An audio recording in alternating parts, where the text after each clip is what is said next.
বিসমিল্লাহির রহমানির রহিম।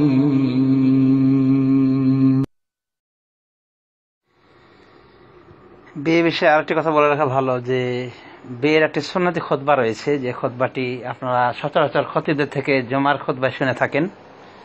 তো এই খুতবাটি দেওয়া ওলামায়ে দ্বীন বলেন সুন্নাহ, দেওয়াটা অত্যন্ত ভালো কাজ, তবে এটা ফরজ নয়।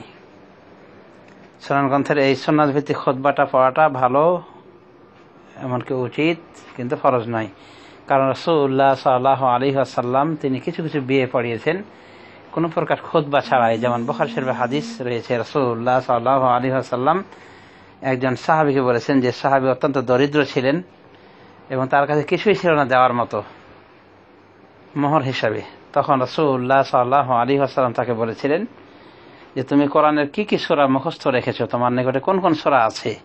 তখন বলেছিলেন এই এই সূরা। তখন উনি রাসূলুল্লাহ সাল্লাল্লাহু আলাইহি ওয়াসাল্লাম বলেছেন,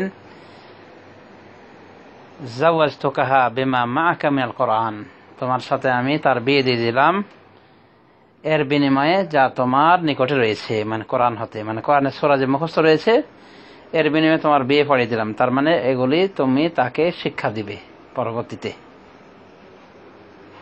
দেখা যাচ্ছে যে রাসূলুল্লাহ সাল্লাল্লাহু আলাইহি ওয়াসাল্লাম ডাইরেক্ট বিয়ে দিয়ে দিয়েছিলেন কোনো প্রকার খুতবা ছাড়াই। এজন্য খুতবা ছাড়াও বিয়ে হয়ে যাবে। অতএব খুতবার জটিলতায় ভোগা উচিত নয়। সুন্নতি খুতবা জানা থাকলে এই খুতবাটি দেওয়া উচিত। আর অধিকাংশ অলি অভিভাবক যেহেতু অশিক্ষিত হন, সাধারণ মানুষ হন, এই খুতবা দিতে পারেন না, তো এটার বিকল্প করা যেতে পারে যে কোনো হুজুর দিয়ে খুতবাটা পড়িয়ে নিতে পারেন অলি অভিভাবক। এরপরে বিয়েটা অভিভাবক নিজেই পড়াবেন, এটাই সব থেকে উত্তম হবে। না পারলে ওকালত দেবেন, সেটা আলাদা কথা। এ প্রসঙ্গে আর একটু বলা উচিত যে আমাদের দেশের যে কাবিন নামা রয়েছে, বিবাহ নামা, এটা দেখি আমি আর হাসি, এবং আমি মনে করি যে এটা কোনো মুসলিম মনে হয় লিখেছিল। এত ইসলাম বিরোধী কথা আছে ওর ভিতরে। আল্লাহ হিদায়াত করুক আমাদের এই হানাফি মুসলিম ভাইদেরকে, যে কোনো হানাফি মুসলিম এই বিবাহর নামাটা লিখে রেখেছিল। তো অশিক্ষিত লোক ছিল, শরীয়তের জ্ঞান কম ছিল, এমনকি হানাফি মাযহাবেরও জ্ঞান কম ছিল তার। এই জন্য দেখবেন ওর ভিতরে অনেক আজে বাজে উল্টো পুল্টো কথা, অশরীয়তে কথা ঢোকানো হয়েছে। তো যাই হোক, আল্লাহ হিদায়াত করুন, সেদিকে আর ইঙ্গিত দিচ্ছি না।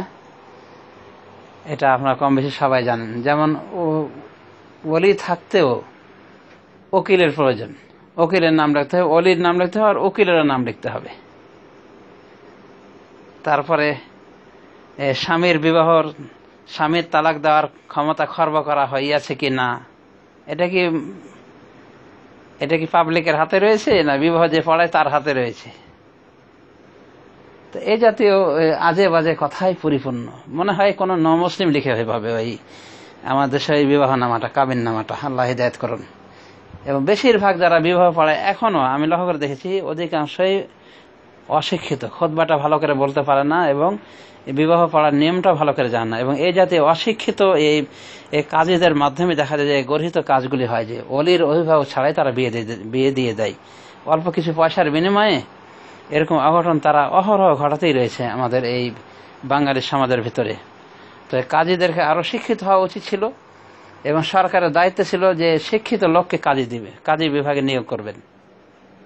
কিন্তু মুশকিল হলো এটাই যে ধর্মের কথা নিয়ে কে চিন্তা করে?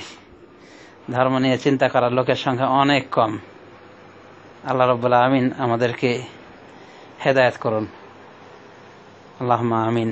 সাল্লাল্লাহু আলা নবী মুহাম্মদ।